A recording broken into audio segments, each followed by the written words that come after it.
성도 여러분 안녕하십니까? 비고도 제자사역에 함께하신 여러분들 다시 한번 환영합니다. 오늘은 제자사역 가운데 성소로 간 사람들의 이야기, 우리 주 예수 그리스도를 대면하여 만나는 복된 경험들의 이야기를 계속해서 진행해 보고자 합니다.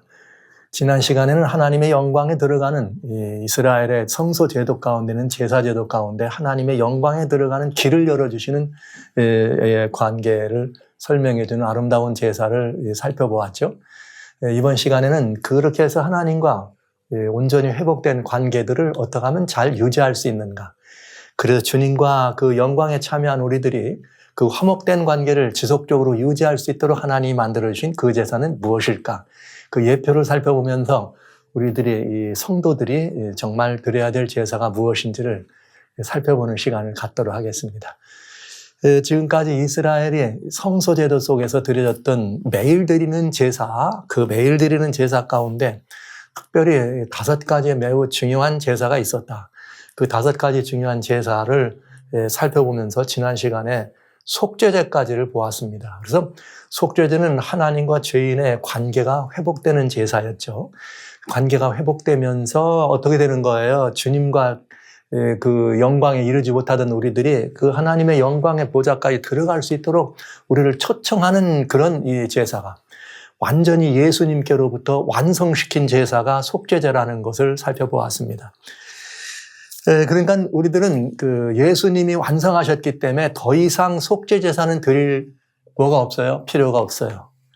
성경에도 그리 되어 있습니다만 우리들은 그 주님이 이루신 그 속죄 공과를 우리들이 어떻게 하면 영접하고 주님을 따라서 지성소 안으로 들어가기만 하면 우리는 그 속죄 제사를 완성시킨 예수님과 함께하는 합동된 사람이 된다는 것을 살펴본 것입니다.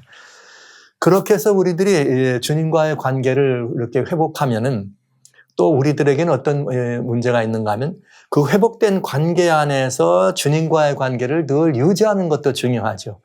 그래서 오늘은 이 속건제라고 하는 하나님과 죄인 사이의 관계를 유지하는 제사를 예표한 이 제사에 대해서 살펴보겠습니다. 모든 제사는 제사를 통하여 하나님과 관계하고 또 그 제사를 통하여 한다는 말은 곧 그리스도를 통하여 하나님과 관계한다는 의미가 되겠습니다. 왜냐하면 제사의 핵심이 예수 그리스도가 되시니까요. 그럴 때 오늘 우리가 얻을 이 5가지 제사 중에서 5번째 돌아볼 속건제를 통해서 우리들은 매우 중요한 그리스도인으로서 살아가는 그리스도인 신앙생활에 거대한 활력과 그리고 정말 아름다운 이 신앙에 말하자면 그 마련된 은혜와 축복이 얼마나 놀라운 것인가를 좀 보게 되는 시간을 갖겠습니다.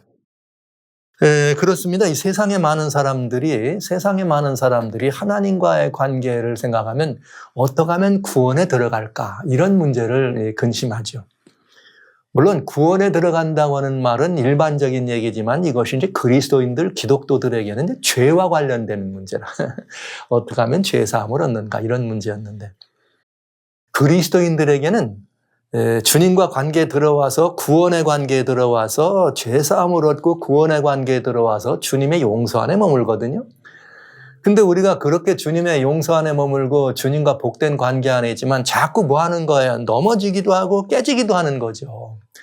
그래서 신앙생활을 하면서도 어떤 때는 높이 올라가다가도 때로는 떨어질 때도 있고 뭐 여러 가지 이런 것들이 좀 부족해 가지고 신앙이 좀 왠지 이렇게 그야말로 좀 이 바닥을 친 것 같고 뭔가 하나님과의 관계에 있어서 좀 허물이 있는 것 같고 그런 때를 느낄 때가 많이 있죠. 대부분의 그리스도인들은 다 그런 경험을 합니다.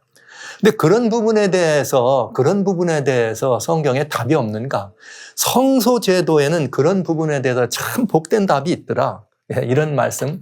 그래서 오늘 우리들은 신앙생활에서 우리가 늘 일상적으로 겪기도 하고 또 겪을 수밖에 없고 그러면서 우리들이 뭔가 이렇게 갈구하는 그런 문제들에 대한 답을 얻는 시간이 되겠습니다.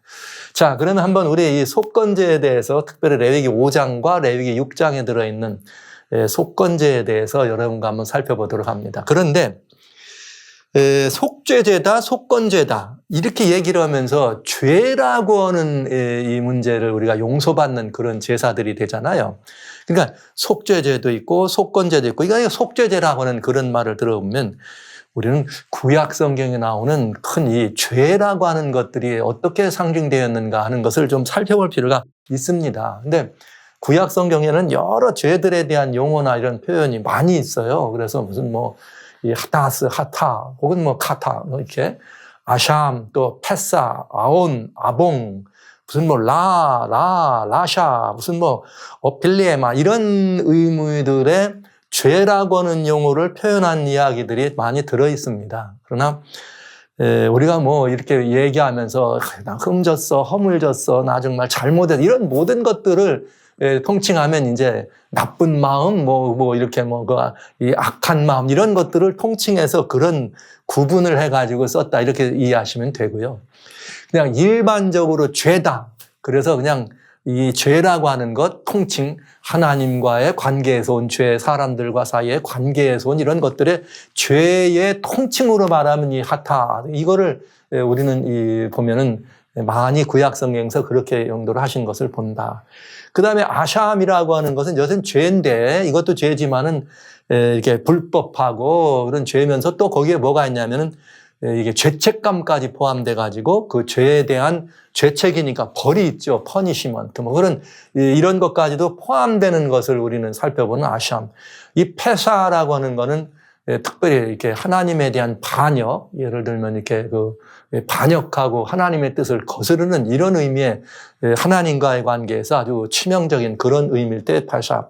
아원이라고 하는 것도 역시 이제 이 아원이라고 하는 것은 이 죄에 대한 허물이나 죄라 이렇게 번돼 있고 잘못된 그런 불법이나 이런 모든 것들을 얘기하면서 역시 마찬가지로 그런 기울티, 죄책감 그리고 그에 대한 퍼니시먼트, 죄에 대한 벌이 포함되는 이런 것들을 좀 살펴볼 수가 있겠어요. 여기 다 많이 있지만 오늘 저희가 속죄죄와 속건죄를 보기 위해서 그 안에 들어있는 말들 가운데 가장 많이 들어있는 말이기 때문에 여기 하탈, 아샴 혹은 아온이라고 하는 이 말씀을 가지고 한번 쳐다보려고 하는 것입니다.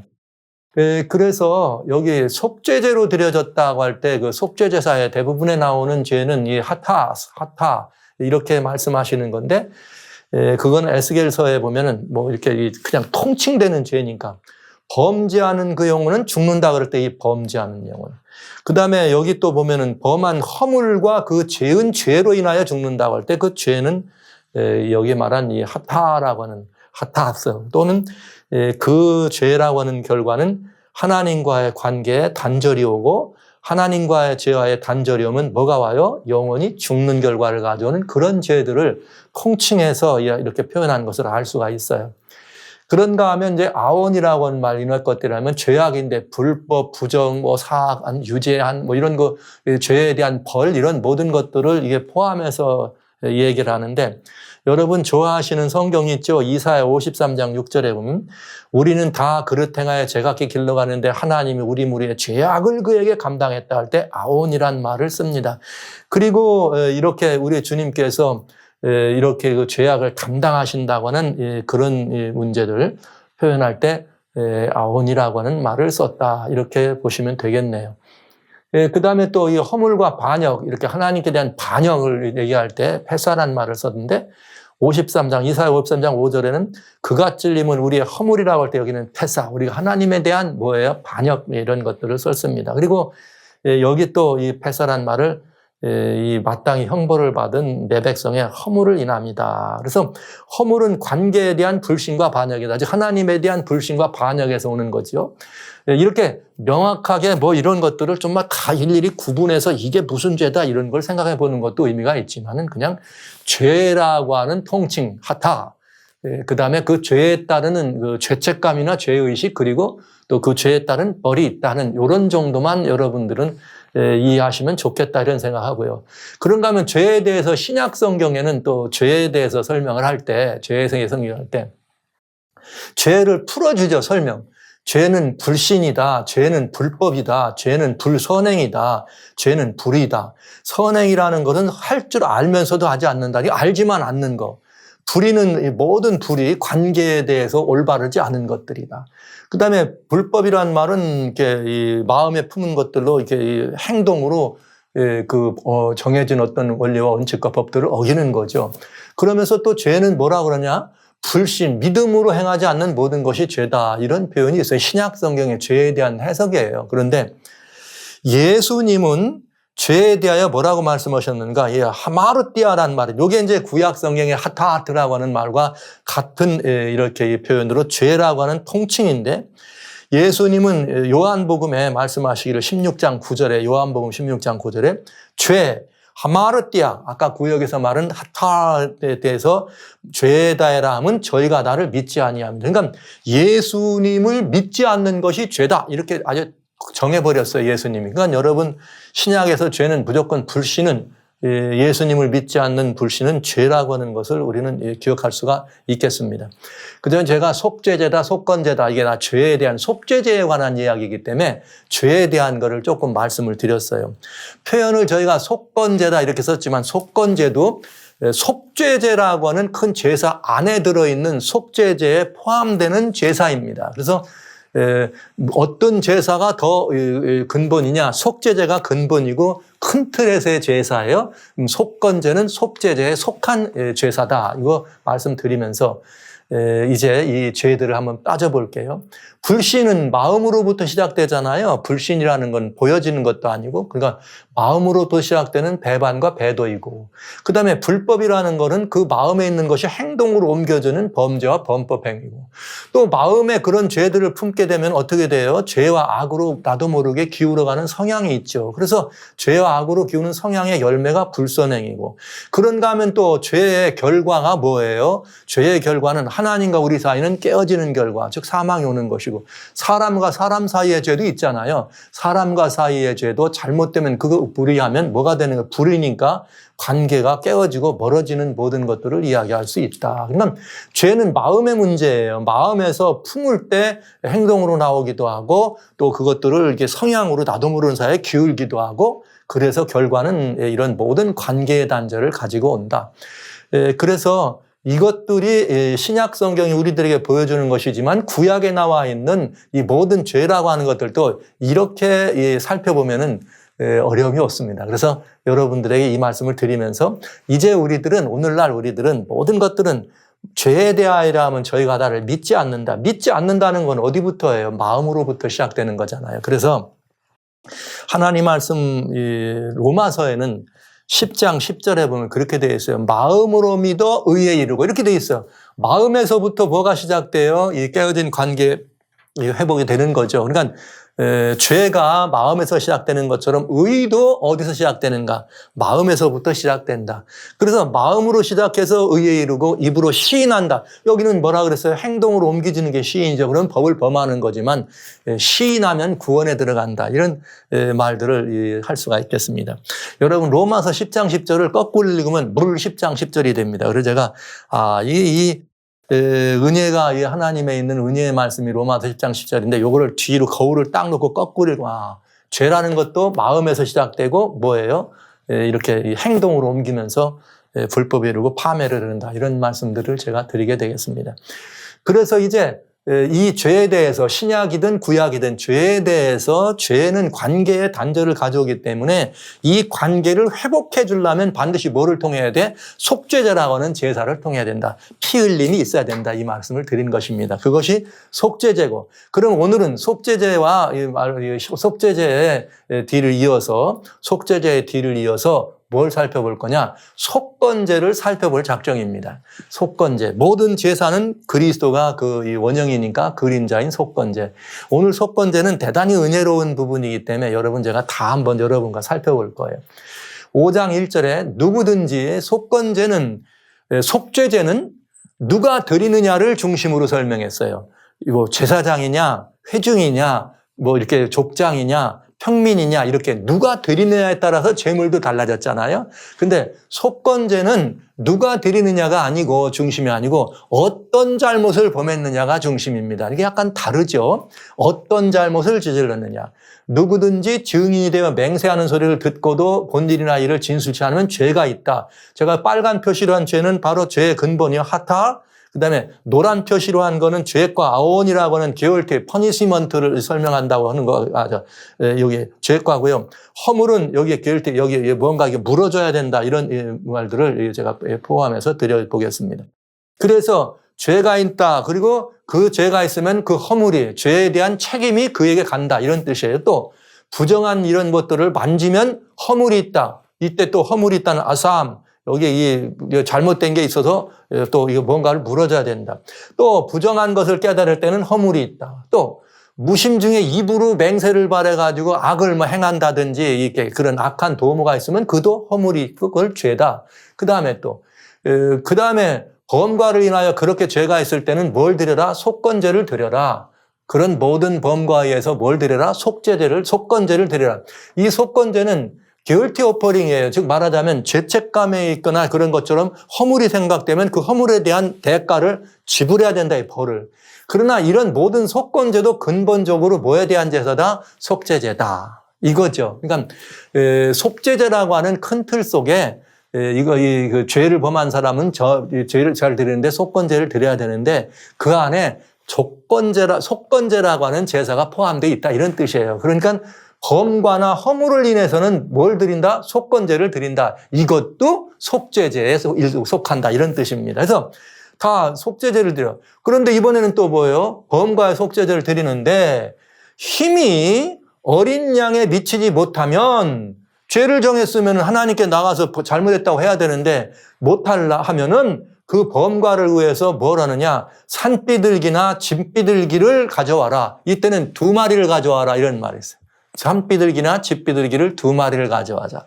이게 여러분 이 말씀 아시죠? 참새 이렇게 2마리, 이렇게 참새 1마리가 한 앗사련에 팔리는 거 아니냐? 그러면 여러분 참새 이렇게 한 앗사련에 참새 2마리가 팔리는 거. 이러면서 이 참새에 관한 이야기가 성경에 나오잖아요. 그것처럼 범과를 인해서 비둘기나 집비둘기를 드리는 속죄제물로 삼아서 이것이 다 속건제라는 것을 일러주고 있는 것이죠. 범과라는 말은 다 죄를 말하는 거예요. 죄를 졌는데 그건 특별히 무슨 죄냐? 이렇게 여기 죄의 내용이 뭐냐면 이렇게 무슨 허물이 있다. 뭔가 좀 이렇게 맹세했는데 잘못됐다. 증인의 일을 잘못했다. 이런 것들. 또 그래서 만일 힘이 산비둘기나 집비둘기 둘에도 미치지 못하면 또 범과를 인하여 속죄제물을 드리는데 기름을 붓지 말고 유향을 놓다. 이것도 역시 속죄제다. 그러나 속죄제지만은 이 제사의 이름은 뭐다? 속건제다. 그 다음에 이렇게 모든 게 다 이 제사 범하여 뭐 하나를 범해서 얻은 허물, 이렇게 허물들로 인해서 드리는 제사는 다 뭐라? 속건제다.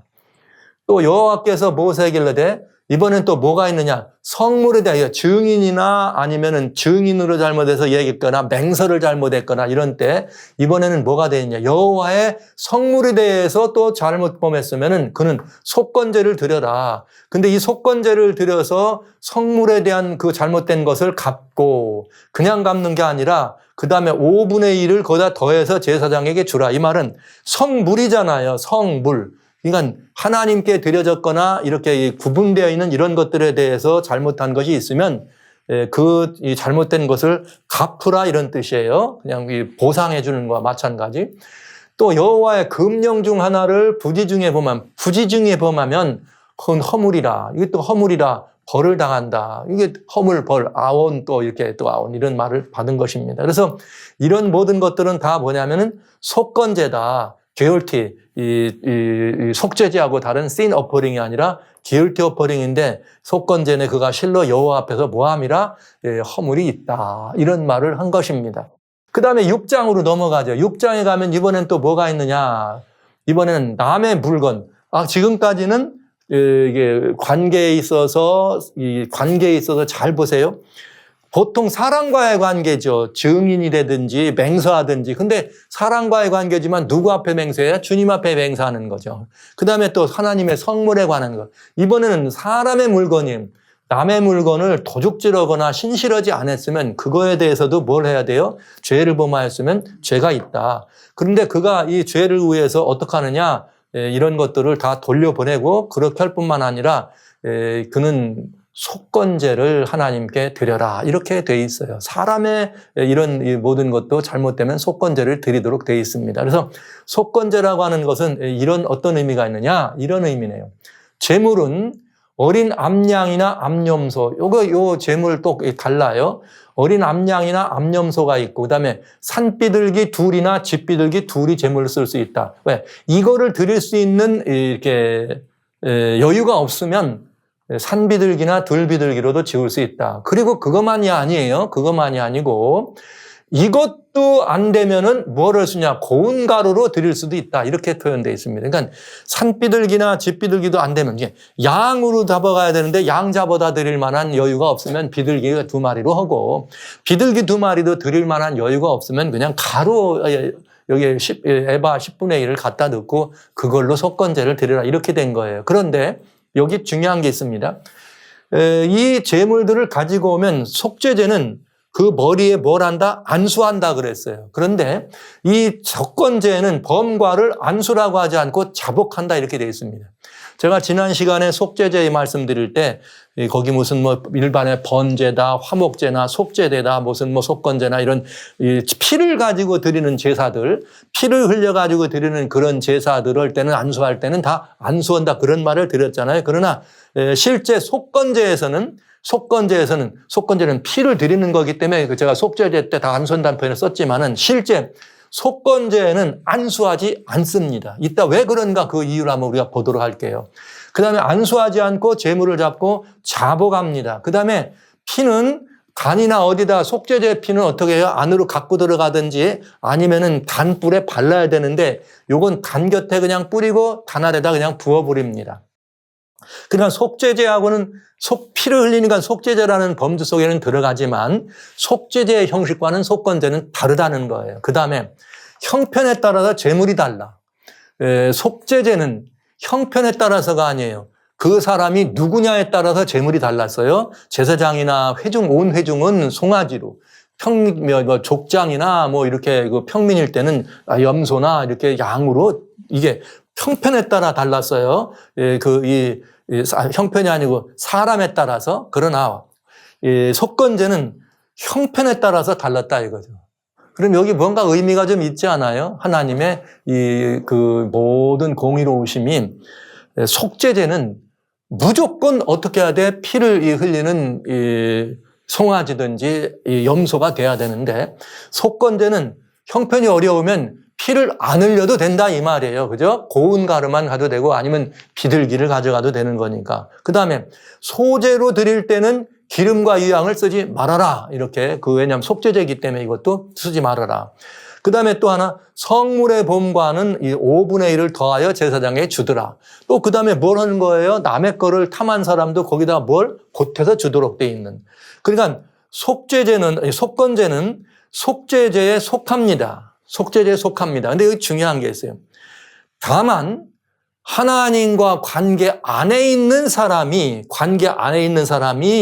그 관계를 이렇게 뭔가 좀 찝찝하고 허물이 있으면 그거에 대해서 만회하기 위해서 드려지는 제사가 속건제다 이런 뜻입니다. 그러니까 속죄제는 속죄제지만은 자기가 잘못한 거니까 속죄제지만 그 잘못을 만회하는데 속죄제가 드리는 것처럼 드리는 것은 아니다. 즉 피를 안 흘려도 그 용서를 받을 수 있는 이런 관계에 들어간다. 그러니까 이게 의미가 있는 거예요. 왜? 모든 속죄제는 피가 있어야 되는데 피 없는 속죄제도 있다 그러니까 뭔가 이상하잖아요.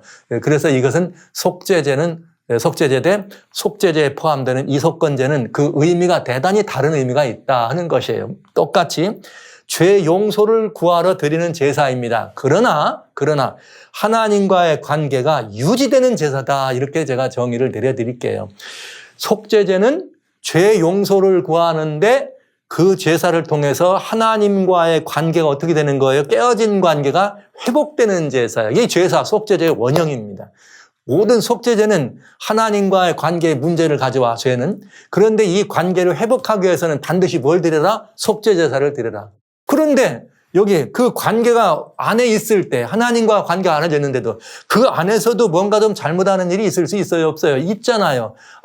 여러분 예수님을 영접하고 살아가면서 100점짜리 신앙생활 있어요? 다 넘어지고 깨지잖아요. 때로는 성도들에게, 때로는 하나님께도 뭔가 좀 등한할 때 있잖아요. 그러니까 그렇다고 해서 그가 하나님과의 관계 밖에 있는 건 아니죠. 즉 예수 그리스도를 믿음으로 영접한 이후에 성도들이 드리는 제사라 이 말이에요. 하나님과의 관계를 뭐하기 위해서? 유지하기 위해서. 즉 제가 유지라는 표현을 썼지만 조금 더 한다면 관계 안에 머무른다고 하는 의미로 이것을 안에 드리는 제사다 이렇게 이해하시면, 이미 여기까지만 말씀드려도 다 알으신 거나 마찬가지예요.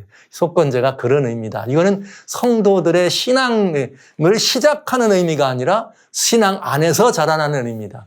신앙생활을 이야기한다면 여러분 우리가 다 옛사람일 때는 마귀의 자손이에요. 하나님의 자손이 아니고. 그러나 예수님을 영접해 드립니다. 이게 뭐예요? 속죄제사야. 그렇게 되면 우리는 하나님의 자손이 되는 거예요. 그러면서 하나님과의 관계가 회복이 돼.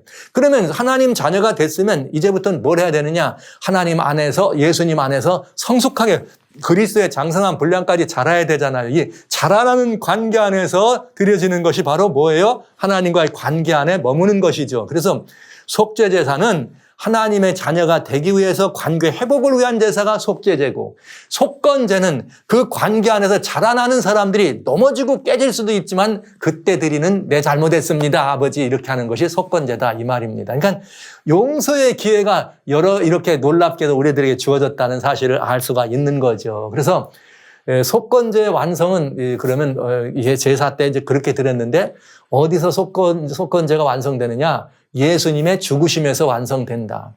이사야 53장 10절로 11절에 보면 여호와께서 그로 상함을 받게 하시기를 원하다 질고를 당케 하셨은즉 그 영혼을 이번엔 무슨 제물로 드려요? 속건제물로 드렸대.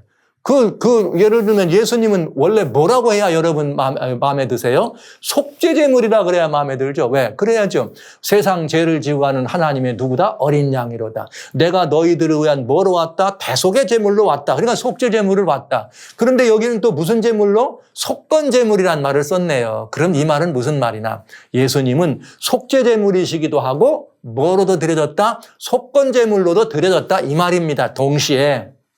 그래서 여기에 자기 영혼에 수고한 걸 보고 만족히 여기고 여기에 이 의로운 종이 자기 지식으로 많은 사람을 의롭게 하며 또 그들의 죄악을 친히 담당하리라. 이렇게 해서 여기 속건제로 표현된 예수님의 모습을 보는 것입니다. 그러니까 예수님의 십자가에서 드려진 예수님의 이 제사는 속죄제에서 하나님과의 관계가 회복될 뿐만 아니라 속건제로서 우리의 범과 허물 그 이후에도 있어야 될 이 모든 것까지라도 주님은 제물로 드려졌다는 것을 알 수가 있네요. 그래서 예수님은 속건제로도 대속제물이 됐다. 그래서 이런 때 우리는 예수님을 하나님과 우리 사이의 관계를 회복하는 화목제물이면서 관계 안에 머무르는 무엇도 된다? 화목제물이다. 이렇게 보실 수도 있는 거죠. 그래서 한번 보시겠어요? 여기 어떻게 되냐?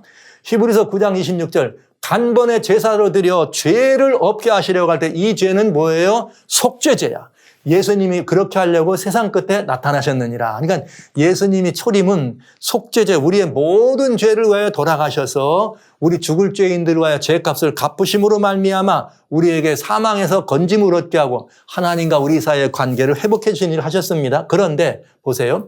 그 후에 이어서 히브리서 10장 9절에 그 후에 말씀하시기를 하나님의 뜻을 행하러 오셨습니다. 왔는데 그게 뭐냐? 하나님의 뜻을 좇아 예수님의 몸을 단번에 드림으로 말미암아 우리가 거룩함을 얻었노라. 할렐루야. 여기 제가 이 거룩함이란 말 때문에 여기다 이 말씀을 쓰신 거예요. 우리는 죄에 빠져서 죄인의 하나님과 우리 사이가 멀어진 죄인이었을 때는 우리는 이 거룩함을 얻었어요? 아니에요. 우리는 죄인이에요. 이 거룩은 하나님에게만 속한 것이야. 그래서 우리 주님께서는 베드로후서 1장 4절에 우리로 하여금 이 복음을 주신 것은 우리가 이 세상에 썩어질 것을 피하여 신화의 성품에 참여하도록 한다고 그랬잖아요. 이 거룩은 하나님께만 속한 것이에요. 그러나 우리는 이 하나님께 이르는 영광도 잃어버렸고 우리는 거룩한 입장이 되지 않았죠. 그래서 하나님과의 관계가 회복됐을 때 우리는 뭐가 되느냐? 거룩하게 되는 것이에요. 하나님과의 관계가 회복됐을 때 하나님과 우리들의 관계가 온전해진다는 의미죠. 그러면 속죄제로 드려져서 죄인과 하나님의 관계가 어떻게 하고 거룩한 관계가 되고 의로운 관계란 말입니다. 거룩한 관계가 되고 언제요? 죄를 없앰으로 거룩한 관계가 되고 여기서 끝났느냐? 아니다. 제사장마다 매일 서서 섬기며 자주 같은 제사를 드리는데 우리 예수 그리스도는 죄를 위하여 한 영원한 제사를 드렸다. 영원한 것. 제사장이 드린 이런 이 양과 염소의 피는 죄를 없게 하지는 못해. 상징적으로는 보여질 수 있었지만 그거는 상징이었지 그걸로 인하여 죄가 없어지는 건 아니었습니다. 그렇기 때문에 주님은 완전히 죄를 위하여 한 영원한 제사를 드렸다. 그러니까 이 영원하다는 영원하다는 말씀은 이 제사는 지금 시작해서 계속적으로 지속적으로 그 영향력을 행사한다 이 말이에요. 끝없이 영향력을 행사한다 이 말이죠. 그러니까 이건 완전한 제사를 의미하는 거예요. 단번에 드려서 완전하게 하셨다 이런 표현을 쓴 것입니다. 그래서 영원한 제사를 드리고 하나님의 우편에 앉으사 중보자가 되신 거죠. 그런데 여기 중요한 말이 있어요. 되셨는데 저가 한 제물로 거룩하게 된 자들을 하나님과의 관계가 어떻게 된 자들이에요? 회복된 자들이죠. 그래서 우리가 성도라 명접하면 성도란 말이에요.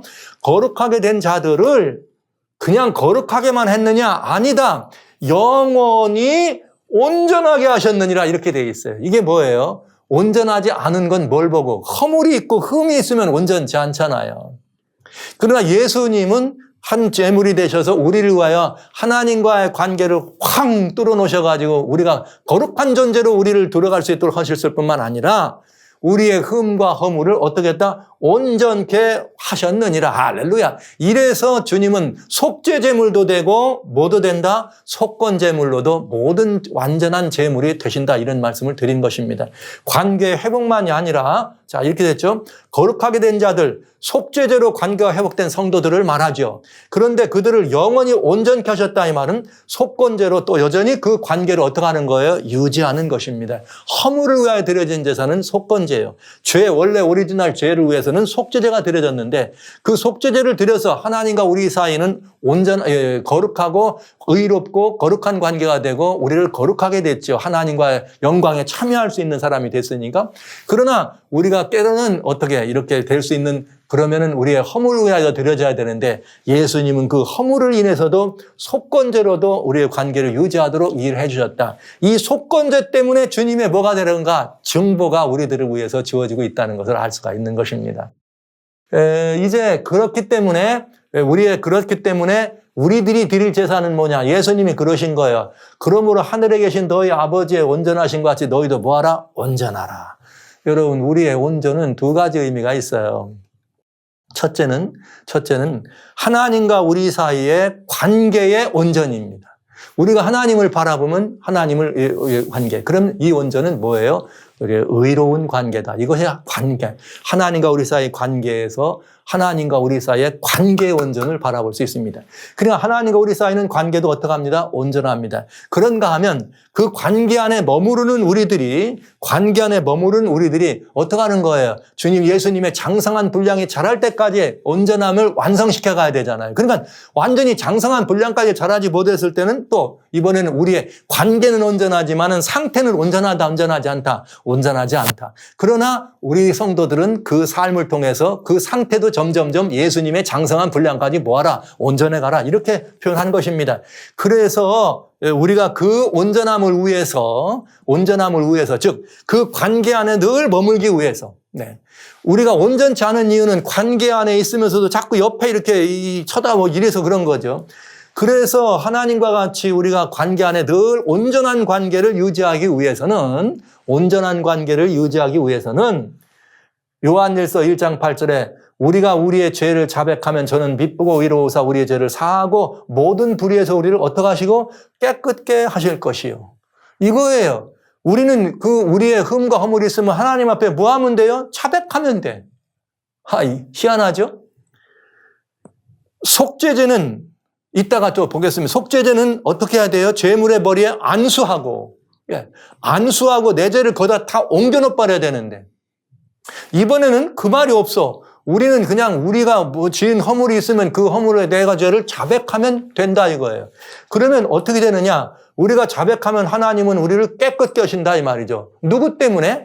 요한일서 2장 2절에 만일 누가 죄를 범하면 아버지 앞에서 우리에게 대언자가 있으니 곧 의로우신 예수 그리스도라. 그분은 누구냐?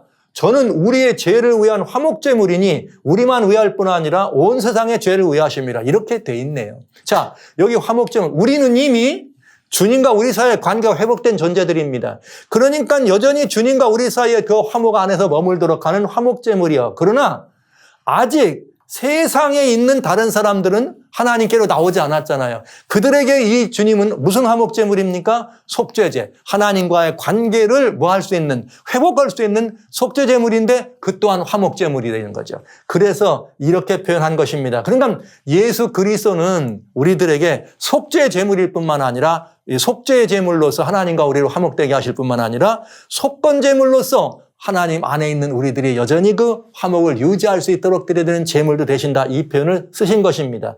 우연의 우편에 계신 예수님, 중보자이신 예수님을 우리가 보게 되는 거죠. 그래서 그 예수님은 누구예요? 우리의 대제사장이고 그 예수님은 너무나도 고맙게도 우리의 연약함을 경험하셨단 말이에요. 연약함을 체휼하지 않는 자가 아니란 말은 한결같이 우리와 시험을 받았다 이 말이죠. 우리와 똑같은 연약함에 휩싸여서 우리와 같은 모든 일을 경험하셨다 이거예요. 우리를 너무나 잘 알아. 우리를 너무나 잘 알기 때문에 그분은 우리를 도우실 수 있는데 뭘로? 대제사장으로. 대제사장의 사역은 중보예요. 하나님과 우리 사이의 관계를 뭐하게 해주는, 회복해주고 회복된 관계를 유지하게 해주시는 중보자의 직분인 것입니다. 그래서 여러분 살다 보면 일어나는 다양한 일들이 우리들에게 있죠. 살다 보면 일어나는 다양한 일들. 그리스도인으로서도.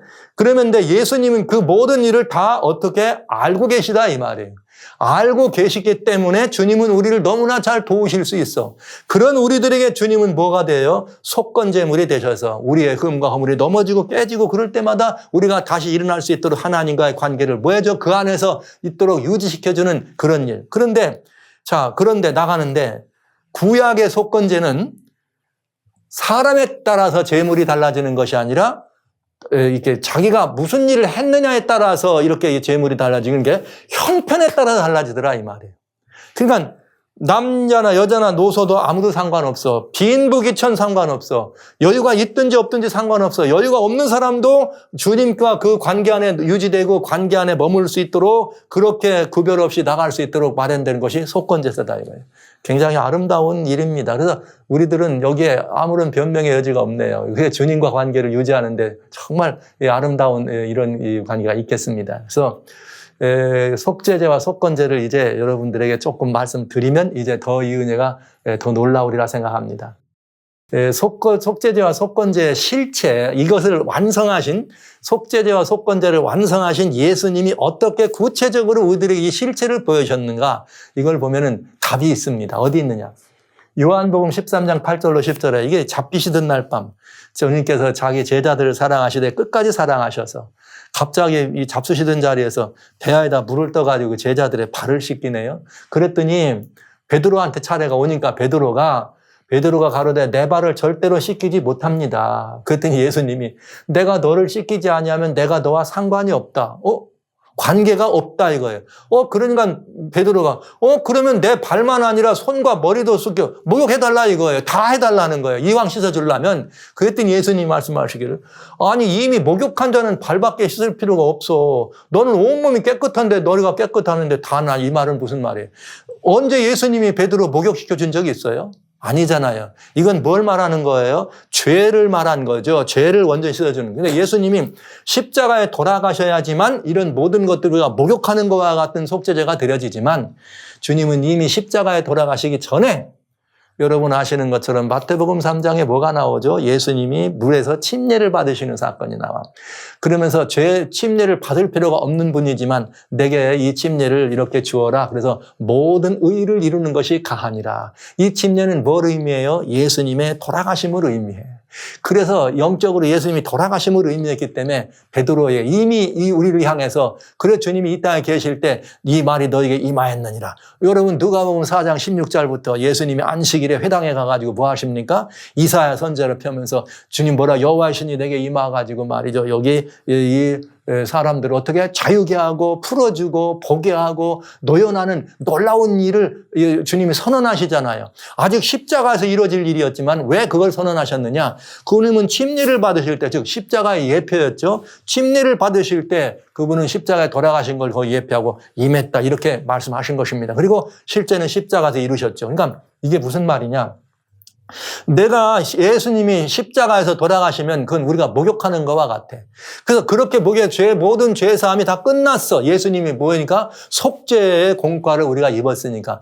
그러나 그 다음에는 발만 씻으면 된다 이 말은 뭐예요? 우리가 다니면서 목욕은 그렇게 했다면은 그게 세상의 죄악 세상 아닙니까? 죄악 세상에 다니다 보면 내가 원하든 원치 않든 나도 모르게 죄가 묻잖아요. 그러니까 뭐만 씻으면 된다? 발만 씻으면 된다고 한 거예요. 그래서 이건 무슨 제사를 말하는 거예요? 속건 제사를 말하는 거죠.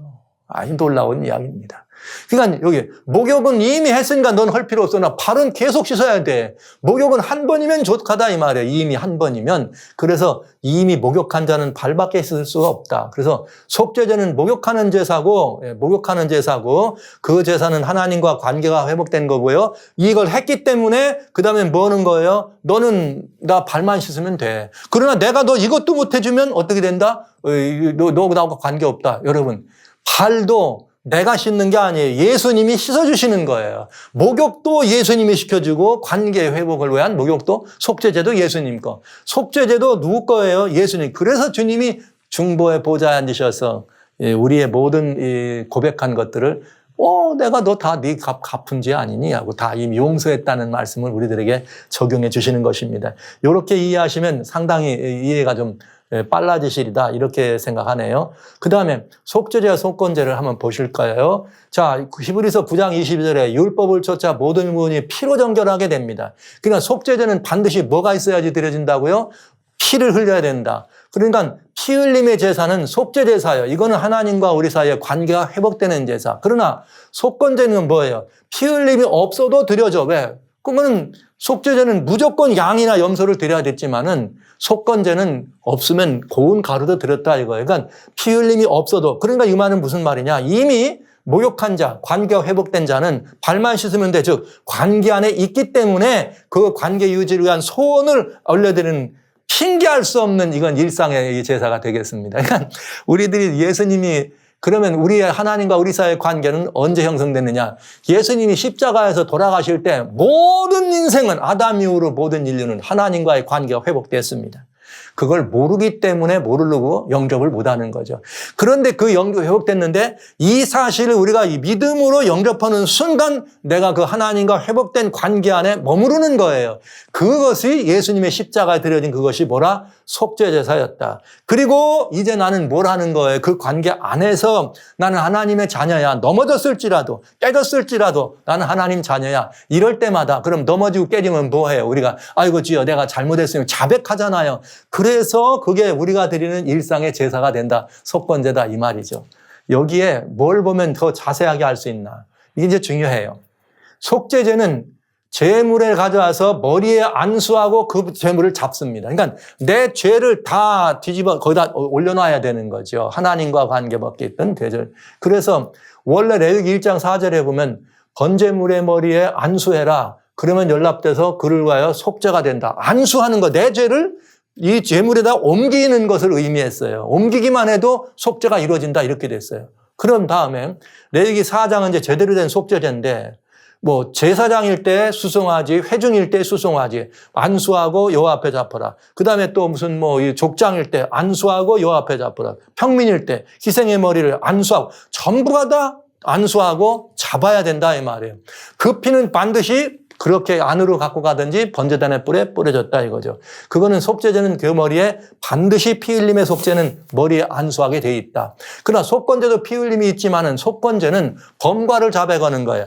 하나님과의 관계가 문제가 있는 게 아니에요. 하나님 그 관계 안에서 부족함이 드러났다 이 말이죠. 좀 약간 좀 내가 좀 모자람이 있었다 이 말이죠. 그럴 때 주님은 어떻게 해요? 하나의 허물이 있을 때 내가 좀 잘못했습니다. 이렇게 얘기하고, 뭐라 그러냐. 내가 허물이 있을 때는 아무 일에 내가 잘못이 있습니다 하고 자복하고, 그 다음에 그냥 범과를 인하여 속건제를 드려 안수하는 부분이 없습니다. 왜 그런가? 이 제사는 만약에 무조건 안수를 해야 된다고 치면, 안수해서 죽여야 된다고 치면 뭘 드릴 수가 없어요? 소제. 고운 가루로 드릴 수가 없잖아요. 이것을 보면은 분명히 속건제는 자백만 했지. 제사장 앞에 내가 이거 잘못했어. 이렇게 하는 거예요. 이렇게 드리고 그냥 잡도 이렇게 잡고 아니면 뭘 갖다 드려서 배상을 하고 이렇게 되는 거라 하는 거를 알 수가 있습니다. 그래서 범과를 인하여 속건제를 드립니다. 양으로 드려도 아니면 암양, 암염소로 드리든지 아니면 산비둘기, 집비둘기 둘로 드리든지 아니면 고운 가루로 드리든지 이렇게 드릴 수가 있겠네요. 그래서 여기 이 속건제에는 단 한 번도 제물의 머리에 안수란 말이 안 나옵니다. 그 이유는 뭘까요? 이유가 있습니다. 속건제는 자신의 죄를 자복만 하는 것입니다. 왜 그러냐? 이유가 있다고요. 이 이유를 히브리서에서 이렇게 설명해 줍니다. 속죄제는 뭐냐? 예수님이 죄를 위하여 한 영원한 제사를 드렸습니다. 그 제사를 드려서 저희 죄와 불법을 다시는 기억치 않아. 그렇기 때문에 다시는 죄를 위하여 드릴 제사 드릴 것이 있다 없다? 없다. 그러면 속죄 제사를 드렸으면 다른 제사, 속건제는 있으면 돼야 안 돼요? 없어야죠. 속죄제만으로 끝나야 된다 이 말이에요. 그러니까 다시는 제사 드릴 것이 있다 없다? 없다. 그러면 우리가 잘못된 것이 있으면 어떡하나? 우리가 이게 답답해지잖아요. 그런데 주님은 성경에 뭐라고 그러느냐? 속죄제는 예수님이 단 한 번의 속죄제를 드려. 단 한 번에. 그러니까 이제는 우리들이 신앙생활에서 나오는 그런 뭐가 이렇게 좀 잘못된 거 있을 때는 무언가 해야 될 거 아니에요. 우리는 뭐 회개하고 그래서 자백하라 이거를 속건제다. 구약은 이렇게 설명해 준 것입니다. 자, 그래서 그랬는데 한번 보세요. 속죄제는 영원한 제사이기 때문에 우리는 뭐가 있느냐. 히브리서 10장 26절에 진리라는 지식을 받은 후 짐짓 죄를 범한 즉 다시는 속죄 안 제사. 와우 무서워. 그래서 한 번 구원받으면 영원히 구원이냐? 아니다. 왜? 잘못할 수 있어요. 왜? 뭘 보면 알아요. 아담이 완전했지만 하나님하고 완전한 관계. 우리가 아무리 예수를 믿고 돌아왔다 그래도 아담과 하나님 관계가 같겠어요? 이 상태가? 그랬지만 그런 아담도 하나님을 떠나는 범죄할 수가 있습니다. 그것처럼 예수님을 믿고 돌아왔어도 우리가 하나님을 또 떠날 수 있다 없다? 있다 이거죠. 그런데 여기 그 말에 그렇게 해서 들어오면 다시는 속죄하는 자사가 없더라. 그리고 오로지 심판밖에는 없다. 이렇게 돼 있어요.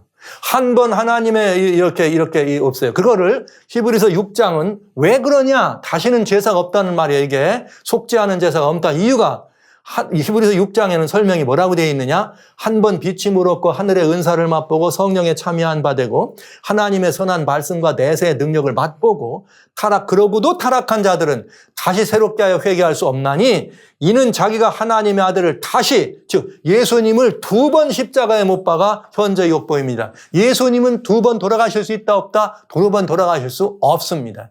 그렇기 때문에 속죄제사 한 번으로 끝나는 거예요. 그 다음에는 예수님이 돌아가신 그거 안에 뭐가 포함되어 있다? 속건제도 포함되어 있다. 이사야 53장 10절에 속건제물로 드렸다고 하시지 않았습니까? 그러나 53장 여러분 3절로 이렇게 5절로 보면은 우리의 허물을 인하여 우리의 죄를 인하여 자신을 드리신 모습이 들어있잖아요. 속죄제물이죠. 이제는 속건제물이죠. 두 개가 다 돼 있다 이런 말씀이에요. 그러니까 우리는 속죄제를 드리는 게 아니라 뭘 드리는 사람들이에요? 속건제를 드리는 사람이야. 속죄제로 예수님이 완전히 드려지셨기 때문에 이제는 더 이상 속죄를 위해서 하나님과의 관계에서 우리가 드릴 제사는 없다 이 말이에요. 우리는 뭐만 하면 돼요? 그걸 영접하고 주님이 완성하신 속죄제를 영접하고 주님 안에 머무르는 것입니다. 머물면서도 실수하고 잘못될 때가 있으면은 뭐 하면 되는 거예요? 속건제사, 내 죄를 아버지 앞에 고백하면 저는 미쁘고 의로우사 우리를 다 어떡한다? 깨끗게 하신다. 그것이 바로 예수님이 우리들을 위해 주신 언약의 약속이요 말씀인 것입니다.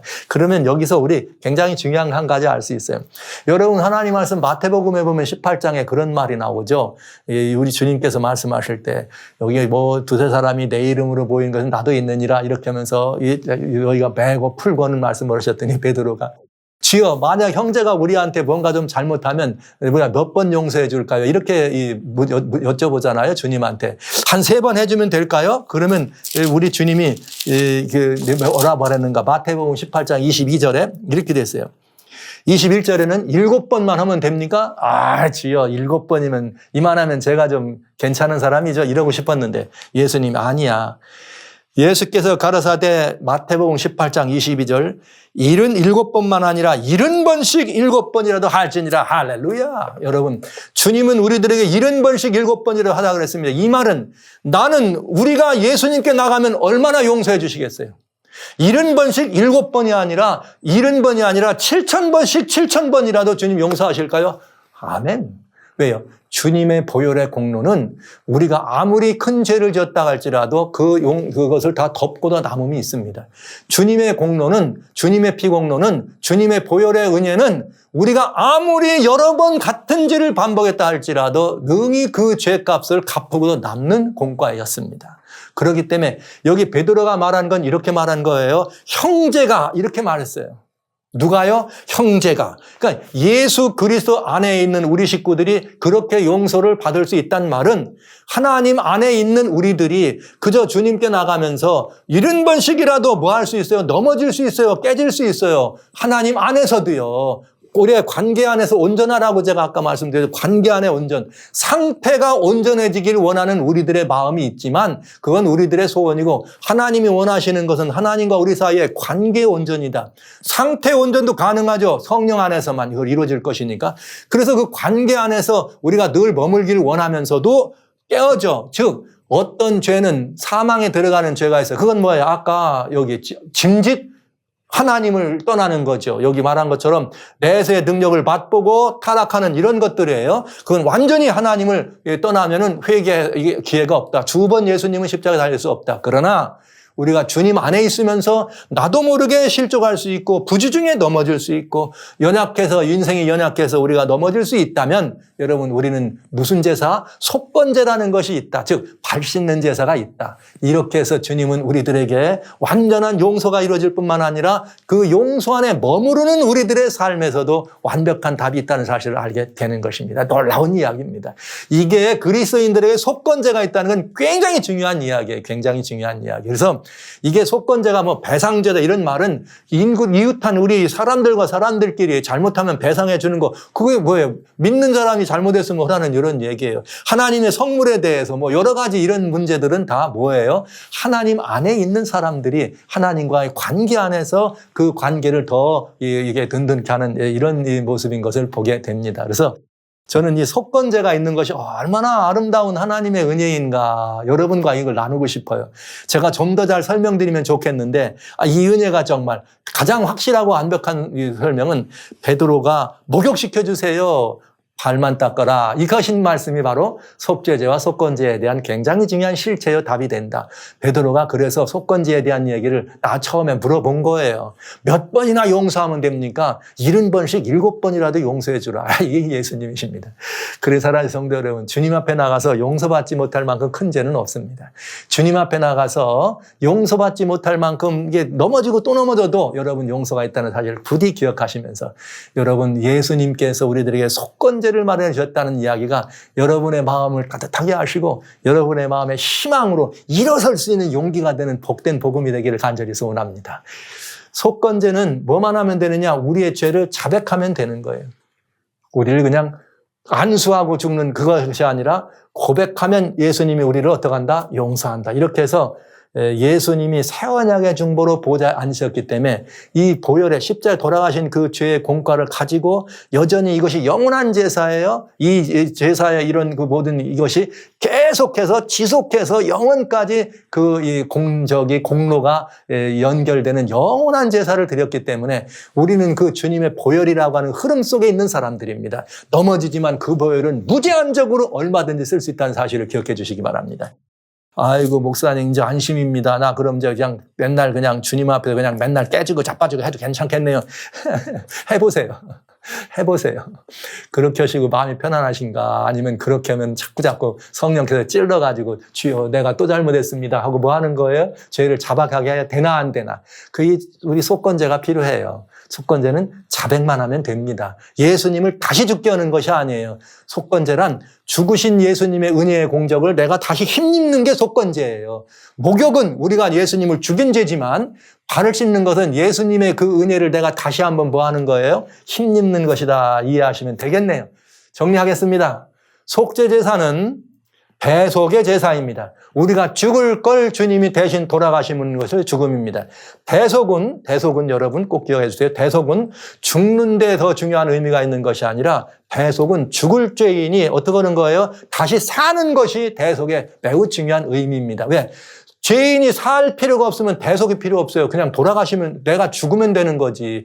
예수님의 대속이 필요했던 거는 우리를 어떻게 하려고? 살리려고 하신 것입니다. 그러니까 우리는 살아나는 것이 중요한 거예요. 속죄의 공과는 살아나는 것. 주여 용서해 주세요가 아니에요. 주여 내가 살았습니다가 중요한 거죠. 이거를 여러분 부디 명심해 주시기 바랍니다. 그래서 대속의 제사는 뭐냐? 주님과 함께 죽고 주님의 부활하심과 함께 부활하는 것입니다. 그래서 대속의 제사, 속죄제사는 죽을 죄인이 의인이 되는 자격을 얻게 되는 게 속죄제사예요.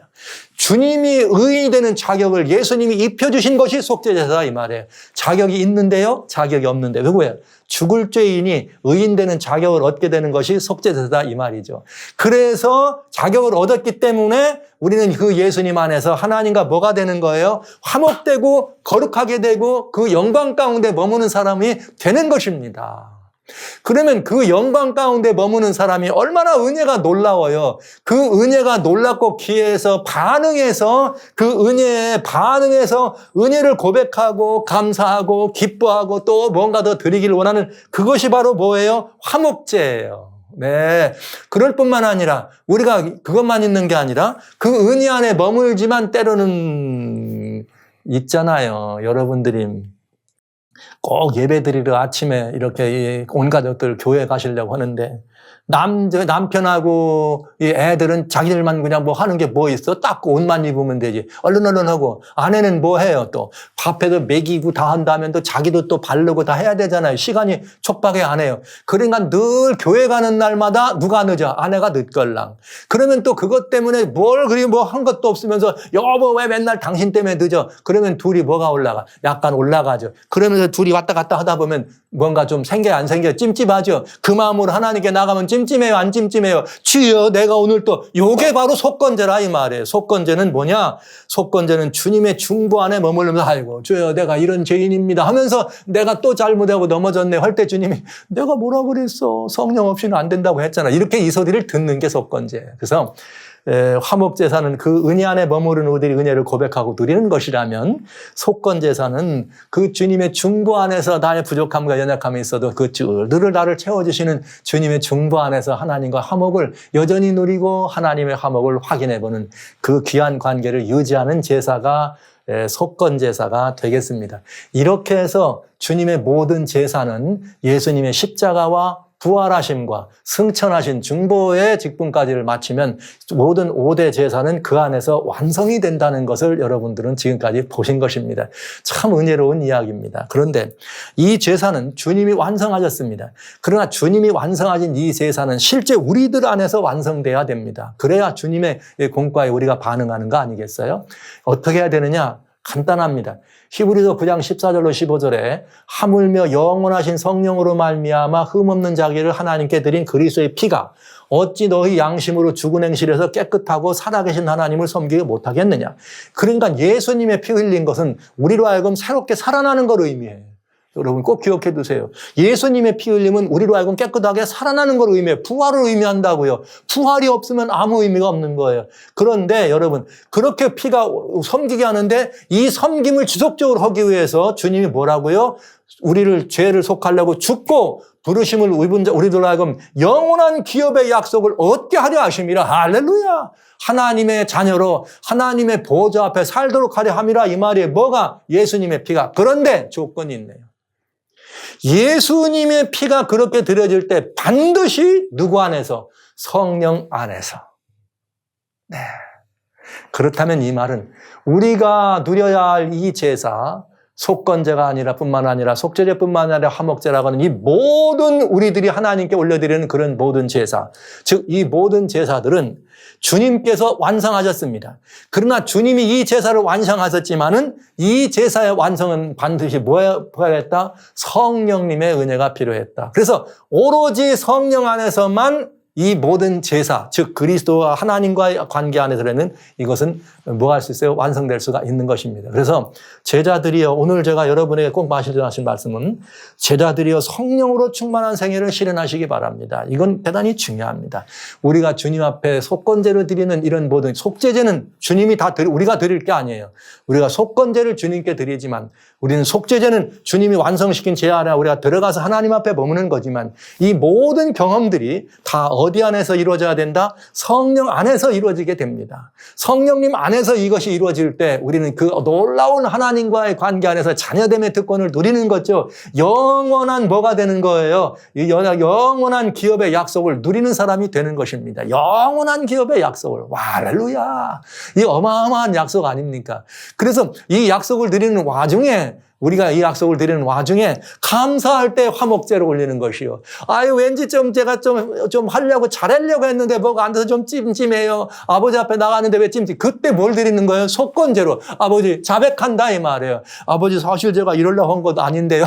이게 뭐예요? 속건제다 이 말이죠. 그러니까 속건제는 누구를 위해서? 우리들을 위해 마련하신 주님의 구속의 이정표 가운데 정말 빛나는 등대가 된다는 것. 여러분이 속건제의 등대 앞으로 날마다 나오시기 바랍니다. 그래서 이게 매일 드리는 제사가 되는 것입니다. 이 속건제사가. 그래서 여러분, 이 굉장히 아름다운 은혜가 이 안에 있다는 사실. 이 은혜를 누리려면은 반드시 뭐 충만하세요? 성령 충만하세요. 성령 안에서라야만, 예수님도 성령 안에서 드려진 것처럼 성령 안에서라야만 우리는 이 모든 삶도, 이 삶의 이 승리도 보장될 수 있음을 기억해 주시기 바랍니다. 여기까지. 그래서 저희가 성소로 간 사람 이야기 가운데 이제 제사장을 보았고요. 다 5가지, 원래는 매일 드리는 제사 가운데 다 5대 제사지만 이 5대 제사는 제사의 모든 원형을 이해하시기 위해서 먼저 제가 봤어요. 5대 제사까지 보았네요. 이제 남은 거는 이제 매일 드리는 제사와 이런 몇 가지가 남았는데 굉장히 은혜로운 공과가 우리들 위해 준비되어 있습니다. 사랑하신 성도 여러분. 이 제사로 성도를 내 앞에 불러라. 성도가 누구뇨? 제사로 나와 언약한 자라. 이렇게 말씀하셨다는 시편 50편의 말씀처럼 오늘 우리는 날마다 제사들 통하여, 즉 그리스도신 예수님을 통하여 하나님과 언약의 백성으로 더불어 살아간다는 놀라운 사실을 잊지 말아 주시고요. 이제는 정말 주님 안에서 매일 드리는 이 화목을 위해 유지하는 매일 드리는 제사가 무엇인지를 살펴보는 시간을 갖도록 하겠습니다. 여러분, 성령 충만하셔서 날마다 주님 앞에 혹시라도 찜찜하고 혹시라도 부족함이 있걸랑 내 속건의 제물을 아버지께 올려드리는 복된 신앙, 복된 삶을 살아주시기를 주의 이름으로 축원합니다.